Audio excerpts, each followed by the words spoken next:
ناظرین، روپیہ پیسہ میں آپ کو خوش آمدید کہتے ہیں۔ میں ہوں علی ناصر۔ آج میں یہ سوچ کے آیا ہوں کہ یہی جو سلوشن بیس جو ہماری ایک اپروچ ہے کہ مسئلے کا حل نکالنا، اسی پہ ہم نے گفتگو کرنی ہے۔ اور آج میرے ساتھ موجود ہیں ملک کے معروف ماہر معاشیات جناب ڈاکٹر شجاعت مبارک صاحب۔ آغاز میں نے ان کا مختصر تعارف تو کرا دیا ہے، لیکن میں بات یہی کروں گا کہ ملک کے معاشی مسائل جو ہیں ایک انبار لگ گیا ہے، اور ان میں سب سے جو بڑا مسئلہ ہمیں دکھائی دے رہا مہنگائی کا مسئلہ ہے۔ مہنگائی ایک تو بڑھ بھی رہی ہے، پھر دن بدن کچھ ایسے اقدامات بھی حکومت لے رہی ہے جس سے مہنگائی میں اضافے کی توقع کی جا سکتی ہے۔ غریب آدمی بہت زیادہ پریشان، عوام بہت زیادہ پریشان ہے، لیکن چپ چاپ برداشت کر رہی ہے، کیونکہ برداشت کا مادہ ان میں بہت ہے۔ کیونکہ یہ مادہ بہت، میرا مطلب برداشت کا مادہ ان میں بہت ہے۔ معذرت، زبان تھوڑی پھسل جاتی ہے، کبھی صحیح بات، کبھی غلط بات، کبھی صحیح بات غلط نکل جاتی ہے، کبھی غلط بات صحیح ہو کے نکل جاتی ہے۔ لیکن بات یہ ہے کہ اب عوام انڈیفرنٹ ہو گئی ہے۔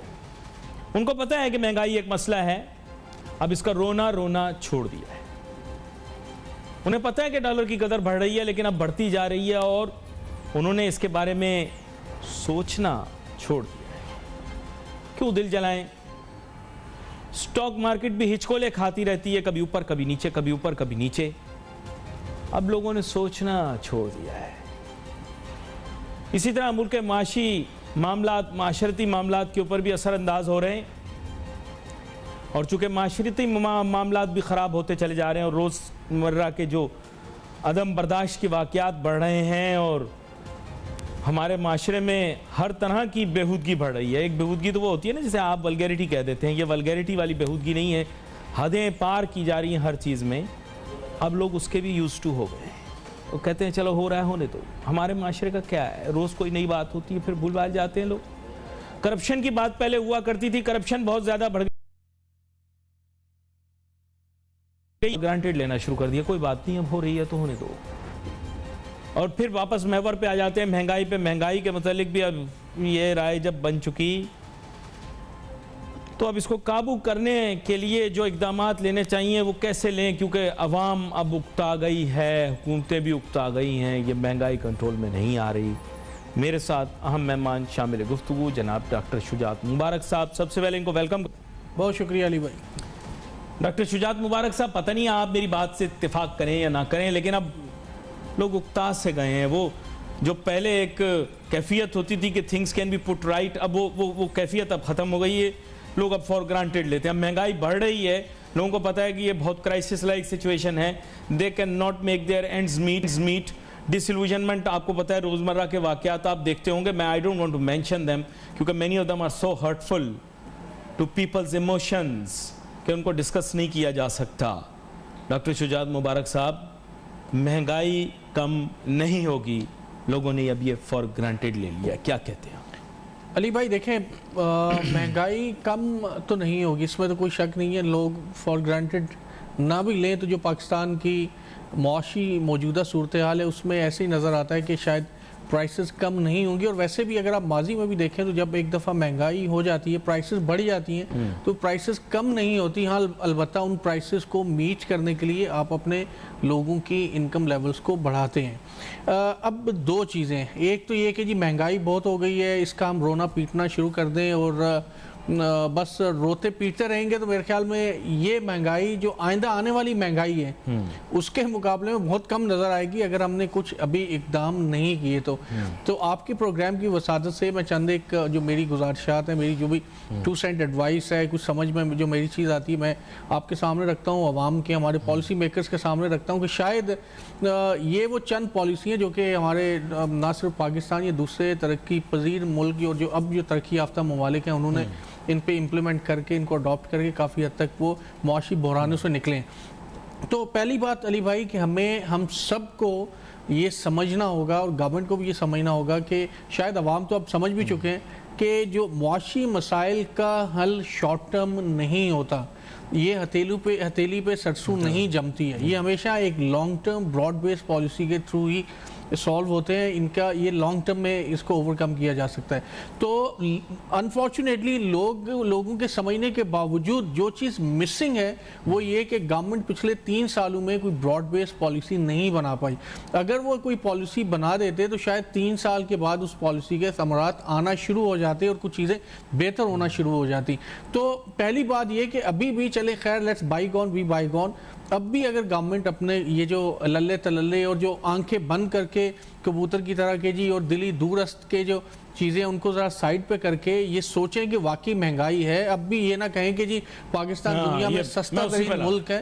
اب بھی آپ نے نہ کہیں کہ جی ہمارے یہاں پیٹرول دنیا میں سب سے سستا ہے. شہباز گل صاحب کہہ رہے ہیں, پرائم منسٹر صاحب کہہ رہے ہیں, دوسرے لوگ کہہ رہے ہیں. اس کو تسلیم کریں. جب تک آپ تسلیم نہیں کریں گے کہ پاکستان میں مہنگائی زیادہ ہے, پاکستان میں کاسٹ آف پروڈکشن زیادہ ہے, اس وقت تک آپ پالیسی میکنگ نہیں کر سکتے.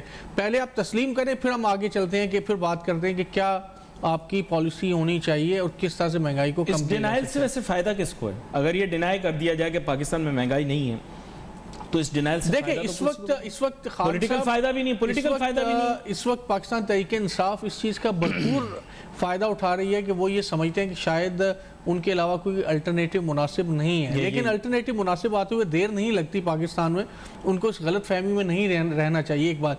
دوسرا میں معاشی طور پہ بات کروں گا کہ گورنمنٹ ہمیشہ مہنگائی کو کم کرنے کے لیے سینٹرل بینک کی مانیٹری پالیسی کا سہارا لیتی ہے. ہمیشہ انٹرسٹ ریٹ انکریز کر دیا جاتا ہے. اب بھی جیسے انٹرسٹ ریٹ پالیسی ریٹ بڑھائے جا رہے ہیں جس کے نتیجے میں انٹرسٹ ریٹ بڑھ جائیں گے اور یہ کہا جائے گا کہ ہم ڈیمانڈ کو مینیج کریں گے. جبکہ پوری دنیا کے معیشت دان, پورے پاکستان کے چوٹی کے معیشت دان اشفاق حسن خان سمیت اور جو ہمارے ڈاکٹر شاہد حسن صدیقی ہو گئے, باقی سارے اور گورنمنٹ کے اکانومسٹ بھی یہ کہتے ہیں کہ پاکستان میں مہنگائی ڈیمانڈ مینجمنٹ سے کم نہیں ہوگی. یہ سپلائی سائیڈ فینومینا ہے. جب تک آپ اپنی کاسٹ آف پروڈکشن کو کم نہیں کریں گے مانیٹری پالیسی آپ کی کارگر ثابت نہیں ہوگی. آپ مانیٹری پالیسیز کے تھرو کبھی بھی آپ مہنگائی کو کم نہیں کر سکتے. لیکن انفارچونیٹلی گورنمنٹ کو یہ بات نہیں سمجھ میں آ رہی ہے. بلکہ میں تو یہ کہتا ہوں, اور یہ آپ آن ریکارڈ یہ بات بے شک نوٹ کر لیجئے اور بے شک آپ اس کی امپیریکل انویسٹیگیشن کروا لیں, پاکستان میں انٹرسٹ ریٹ کے بڑھنے سے مہنگائی بڑھتی ہے. یہ میں آن ریکارڈ کہہ رہا ہوں. آپ پچھلے سالوں کا امپیریکل ڈیٹا لے لیں اور اس کو آپ رن کر کے دیکھ لیجئے. جب بھی انٹرسٹ ریٹ بڑھیں پاکستان میں مہنگائی بڑھی ہے. تو یہ ضروری نہیں ہوتا کہ ایک دفعہ جو پالیسی بن جائے وہ ہر حال میں ٹرو ہوتی ہے. تو یہ گورنمنٹ کو سمجھنا پڑے گا. گورنمنٹ کے جو پالیسی میکرز ہیں شاید وہ آنکھیں بند کر کے وہ رن آف دا مل پالیسیز کو لے کے انہی کو آگے بڑھ رہے ہیں. تو آپ نے کہا ہے کہ جناب ماضی کے اندر یہ دیکھا گیا ہے, ہسٹوریکل ٹرینڈز یہ کہتے ہیں کہ جب انٹرسٹ ریٹ بڑھا ہے تو مہنگائی. لیکن کچھ لوگ سائنسی موقف یہ دینے کی کوشش کر رہے ہیں کہ اگر ملک کے اندر مہنگائی موجود ہو تو انٹرسٹ ریٹ کا بڑھنا ضروری ہے. اگر ہم ایسے نہیں کرتے تو پھر سائنسی طور پہ ہو سکتا ہے غلط ہو. ایک مکتبہ فکر وہ ہے جو سوچ فکر آپ کی ہے, اور ظاہری بات ہے آپ کی سوچ و فکر کے ساتھ اکثریت اتفاق کرتی ہے. تاجر صنعت کار بھی اتفاق کریں گے کیونکہ ان کی پیداواری لاگت میں اضافہ ہو جاتا ہے جب انٹرسٹ ریٹ بڑھتا ہے. ایک چھوٹی سی بریک کے بعد واپس آتے ہیں, اپنی گفتگو جاری رکھیں گے. Let's take short break.